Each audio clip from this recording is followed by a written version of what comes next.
my name is Trotti and I've changed my mind. I'm actually not going to upgrade to the Sony A7V yet. I recently did a portrait photo shoot using the A7IV and A7V side by side with the same camera settings and the same lens, and the results made me realize a few things that led me to this decision that I'm going to share with you in this video if you're stuck deciding which one out of the two you should get. In case you don't know, I am a long-time A7 series user. I started off with the A7 II, which I borrowed off a friend to test out. Then I bought an A7 III and upgraded to the A7 IV on the day it was released. Both the 3 and 4 were my workhorse cameras. I use them for portrait, fashion, and wedding photography. So what exactly did I realize? Well, it's not all bad. Let's start with the physical camera bodies. The A7 IV and 5 have a few similarities, including the same buttons and layout, the same viewfinder, battery, headphone, mic, and full-size HDMI port, and the same dual card slots. In terms of updates, the 5 has a new grip, it now has 2 USB-C ports, and the biggest update of all is it now features a flip and tilt screen, which was much needed. The 4 only has a flip screen, which you've heard me say time and time again that any professional camera needs both. I struggle so much with the flip screen that I've completely stopped using it unless I absolutely have to, so I am sad I'm missing out on this new screen. In terms of the weight, the A7V is a little bit heavier at 695 grams and the A7 IV is 659 grams. So first, let's take a look at the photo comparisons, and afterwards we'll take a look at video features. I'm getting some close-ups here, and I'm using the A7V with the 50 f1.2, and I'm using it at f1.2 to make it as challenging as possible for the cameras. The A7 IV and 5 both have a 33 megapixel sensor, which I find is a really great size for portraits, weddings, and everyday shooting, as it offers plenty of detail and flexibility when it comes to cropping. However, the 5 is now a partially stacked sensor. With autofocus, the A7 IV has human, animal, and bird AF options compared to the A7 V, which now uses Sony's latest AI autofocus chip. So this gives it the same AF algorithms and options found in the A1 II and A9 III. Both cameras have the same 94% coverage with 759 phase detection points.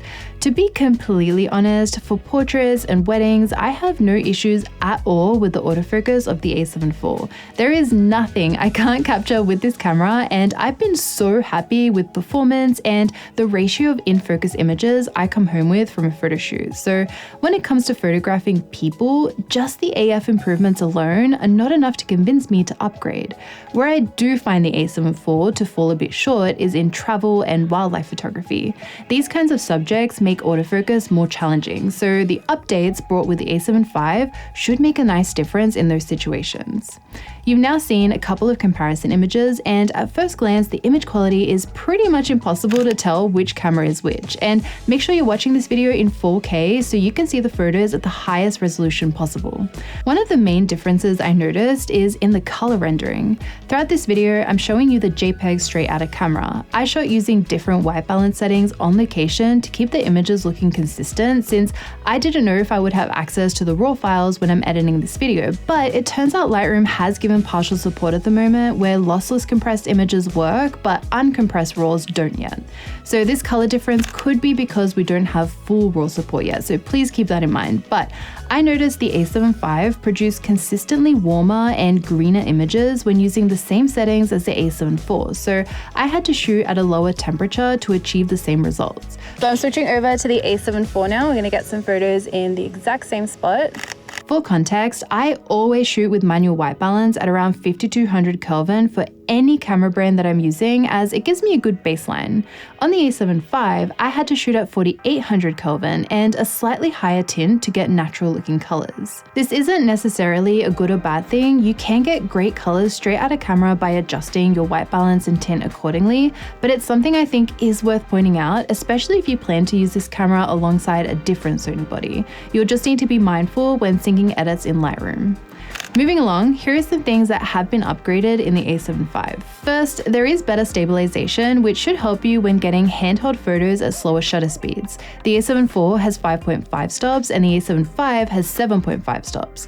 The 5 also has an extra stop of dynamic range. By the way, I edited this photo shoot using my new Meadow Lightroom preset pack, which gives you a clean, natural edit. I'll leave the preset link down below if you want to get it for yourself, and while you're there, don't forget to check out more info about my natural light online workshop, which will be out very, very soon. I want to do like a walking shot. I think could be cool. Over there's like a lot of green hedges. If you want to start here, and we'll walk that way together, and yeah, you can like swing your arms around, you can look ahead at me, away, okay, like a variety. Yeah. All right, when you're ready. Next, we have better mechanical shutter shooting speeds and buffer. While you can shoot endlessly without hitting the buffer on the A7IV, it is in compressed RAW at 10 FPS or uncompressed RAW at 6 FPS. The A7V shoots at 10 FPS in lossless compression with the mechanical shutter, and I was able to shoot around 180 RAWs before it hit the buffer. It then blacks out for less than a second and continues to shoot at 10 FPS for about 10-ish shots, rinse and repeat forever. Then we have the electronic shutter. The A7IV still shoots up to 10 FPS compressed or 6 FPS uncompressed RAW compared to the A7V, which now does 30 frames per second. With the A7V, I was able to capture about 40 RAWs in lossless before hitting the buffer. It then slows down to about 9 FPS and continues that forever. You will get a bit more out of the buffer if you shoot in compressed. Speaking of the electronic shutter, this is really where Sony have added all the new features to the A7V. You're now able to use pre-capture up to 30 FPS, which can help you shoot erratic subjects. You now have blackout-free shooting and speed boost, where you can add a shortcut button to quickly change your shooting frame rate. The electronic shutter should also now be more usable thanks to the partially stacked sensor.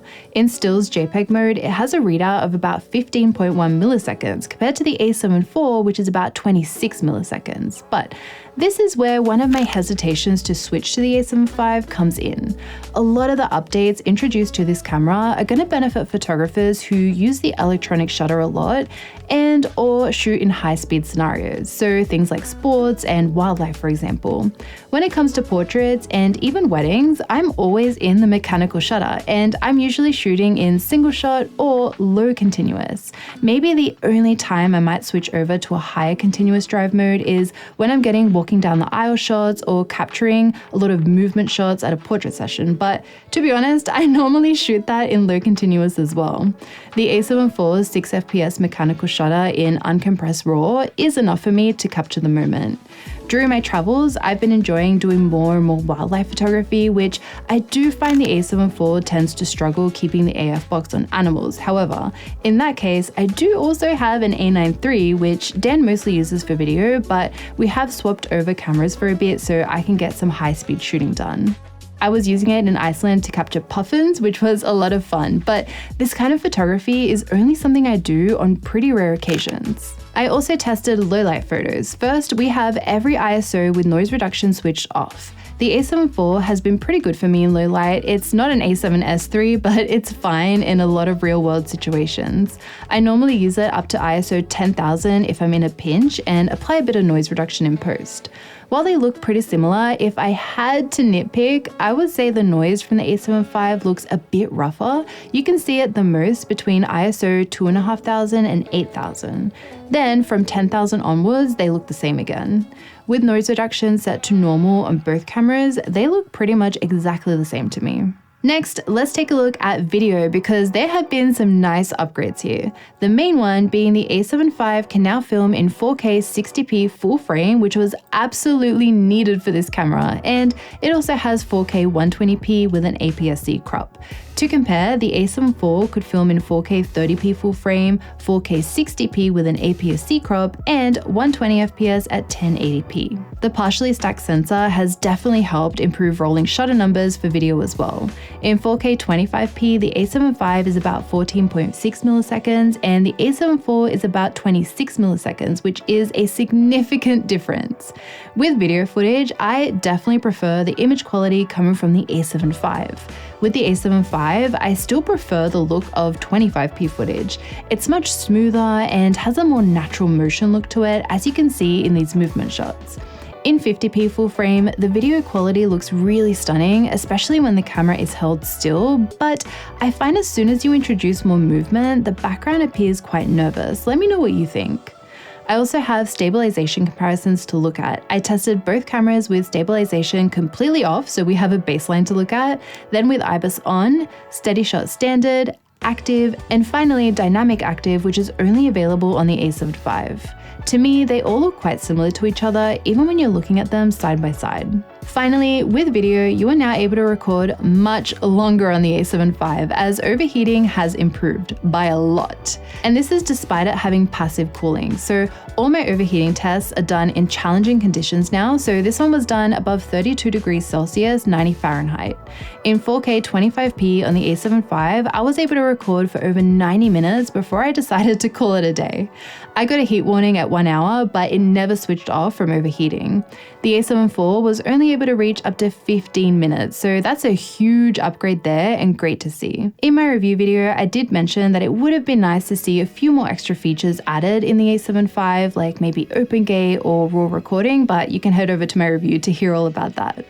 In my opinion, there was a much more noticeable difference between the A7 III and IV that made the choice to upgrade a lot easier. Now, I think Sony are in a bit of a tough spot because the A7 IV is still such a capable, strong camera choice. I might upgrade to the 5 eventually, as I do think it's a great camera with some nice quality of life features. However, these updates will only be used by me on currently rare occasions, as I don't do much high-speed shooting, nor do I use the electronic shutter much or use the A7 series for video anymore. So for the time being, my A7 IVs are still going strong, and I think it's really important to make these kinds of videos as I know a lot of people get gas when new gear drops and feel the need to upgrade. In terms of my lens reviews, I will continue doing autofocus tests on the A9 III since it's the top of the line camera for Sony. I have always said this and will continue to say it, it's always your skills as a photographer that are more important than the gear itself, so don't let your camera or lens hold you back from shooting. For some inspiration, I wanted to share these 2 bird photos I managed to capture with my A7 IV late last year with my 85mm prime lens, which is mostly known as a portrait lens, but it was all I had with me when I saw this scene, and I really love how the shots turned out. So let me know in the comments if you ended up getting the A7V or if you're sticking to the A7 IV like me. Thank you so much for watching. I make new videos every single week, so I'll see you all next time. Bye!